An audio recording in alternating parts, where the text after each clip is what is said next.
નમસ્કાર ખેડૂત મિત્રો, આપણે ધરતી છે એ જમીન છે એ ફળદ્રુપ રહે તો જ આપણે ઉત્પાદન સારું મેળવી શકીએ. તો જમીનને જીવંત રાખવા માટે અને સારું ઉત્પાદન લેવા માટે રાસાયણિક ખાતરની સાથે સાથે આપણે ઓર્ગેનિક ઔષધિઓ દ્વારા પણ ખેતી કરવી જોઈએ.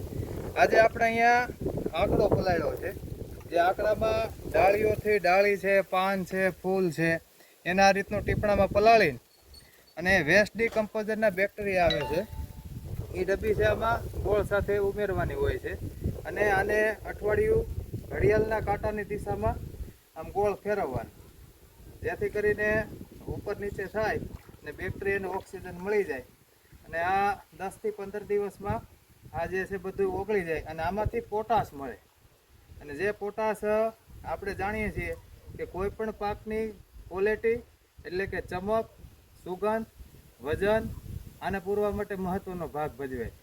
તો આપણે રાસાયણિક પોટાશની સાથે સાથે આ ઓર્ગેનિક પોટાશ આંકડામાંથી મળતો હોય છે, તો એનો ઉપયોગ કરી આપણા પાકની ક્વોલિટી સારી કરીએ, જેથી કરીને આપણને બજાર ભાવ સારા મળે. ખૂબ ખૂબ આભાર, ધન્યવાદ.